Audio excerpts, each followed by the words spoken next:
안녕하세요, 시청자 여러분. 최효정 전문가입니다. 최근 시장이 불안정한 가운데서도 눈에 띄는 흐름이 있는데요. 바로 데이터와 유동성이 동시에 모이는 섹터 바이오 중심의 재평가 구간이 시작되고 있다는 점입니다. 특히 그 중심에는 플랫폼 자체가 진화하고 있는 기업, 바로 리가캠 바이오가 있죠. 오늘은 단순한 기대감이 아니라 실제 임상 데이터와 기술 확장성으로 증명되고 있는 이 리가캠 바이오의 다음 스텝을 하나씩 짚어보는 시간을 가지도록 하겠습니다. 시작 전에 좋아요, 유익하셨다면 구독도 부탁드립니다. 먼저 리가캠 바이오는 항체에 약을 결합해서 암세포를 정밀 타격하는 기술을 가진 회사입니다. 쉽게 말해서 약을 몸 전체에 퍼붓는 게 아니라 암세포가 있는 곳에만 정확히 꽂히게 만드는 기술이에요. 이거를 ADC라고 부릅니다.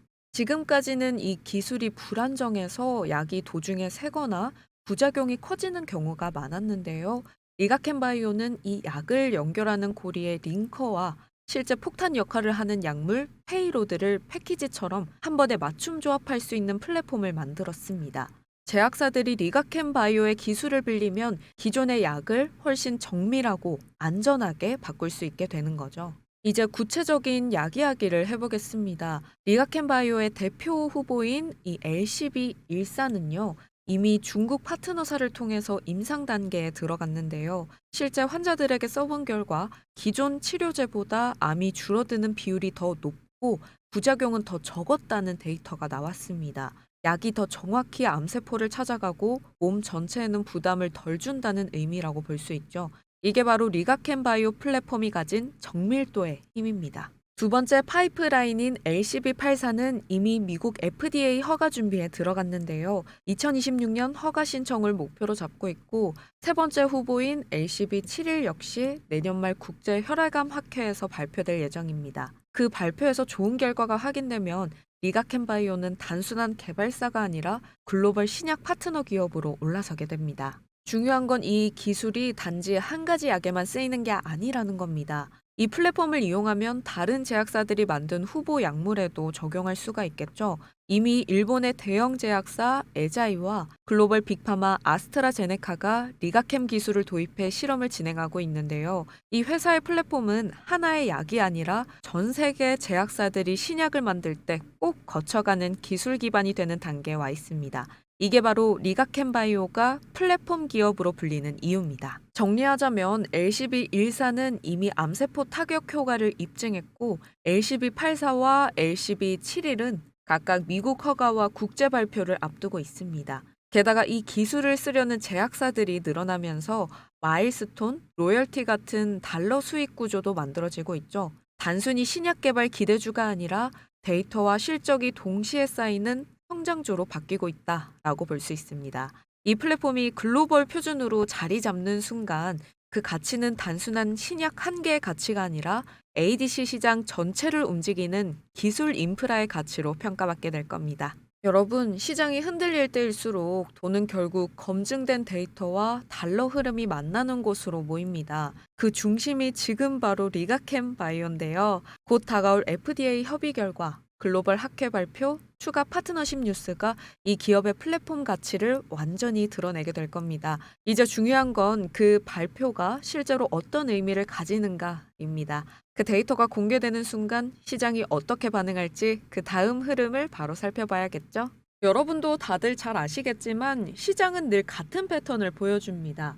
먼저 치고 올라간 섹터와 테마가 있으면 반드시 그 뒤를 따르는 제2, 제3의 섹터와 테마들이 나오죠. 현재 조방원 섹터의 모멘텀이 서서히 둔화되고 있습니다. 금리 인하의 기조가 확정되는 하반기엔 제약 바이오 섹터가 대장이라는 건 누구나 공감하실 텐데요. 자, 그 안에서도 이러한 상승을 가장 먼저 이끌었던 테마가 바로 비만 치료제죠. 대표적인 예가 펩트론입니다. 불과 1년 만에 주가가 2만 원대에서 35만 원까지 무려 16배 이상의 성장을 보인 종목인데요.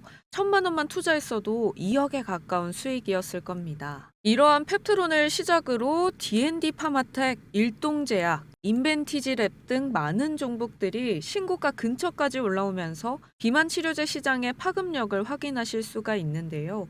중요한 건 이제 비만 치료제가 끝나면 시장의 다음 사이클은 어디를 바라볼 것인가입니다. 정답을 먼저 말씀드리면 바로 RNA 치료제인데요. 최근 올릭스가 가파른 상승을 보이며 RNA 치료제 시장의 성장 잠재력을 다시 한 번 더 각인시켜줬습니다. 반짝이는 호재가 아니라 글로벌 빅파마들이 줄줄이 RNA에 돈을 몰아넣고 있다는 내용들도 쉽게 확인하실 수 있는데요. 로슈, 사노피, 일라이릴리, 화이자 등등 대부분의 글로벌 빅파마들이 지금 RNA 치료제 연구와 상용화 투자를 빠르게 확대하고 있습니다. 관련 자료를 보시면 RNA 치료제 시장의 규모가 계속해서 커지고 있고 임상 파이프라인과 매출 전망치 또한 업계에서 이례적이라고 평가할 만큼 엄청난 증가를 보이고 있습니다.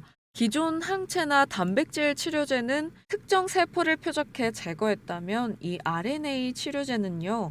특정 세포의 유전자 뿌리, 다시 말해 그 원인부터 제거해서 발생을 억제해버리기 때문에 완전히 다른 게임 체인저로 볼 수 있습니다. 그렇다면 지금 우리가 집중해야 할 건 뭘까요? 바로 제2의 올릭스, 아직 시장 레이더에 잡히지 않은 RNA 관련 소형 바이오주입니다. 국내에서 RNA 관련 기술로 글로벌 빅파마의 실제 기술 이전까지 성공한 기업은 단 2곳뿐인데요. 바로 알지노믹스와 올릭스입니다. 영상에서 제가 알지노믹스 기술 이전에 대해서 말씀을 드렸었죠. 25년 5월 RNA 편집 플랫폼 기반의 청각 손실 치료제를 1.9조 원 규모로 계약했는데요. 다만 알지노믹스는 아직 비상장 기업이라 일반 투자자분들이 직접 투자할 수가 없습니다. 그래서 제가 늘 강조드렸던 게 있죠. 우리나라 주식시장에서 집중해야 할 RNA 기업이 2개 있다. 하나는 시총 1조 원, 하나는 시총 1천억 원이다. 제 영상을 꾸준히 보신 분들은 익숙하실 겁니다. 여기서 말씀드렸던 시총 1조 원의 기업이 바로 최근 상한가로 시장의 존재감을 제대로 증명해낸 올릭스였습니다.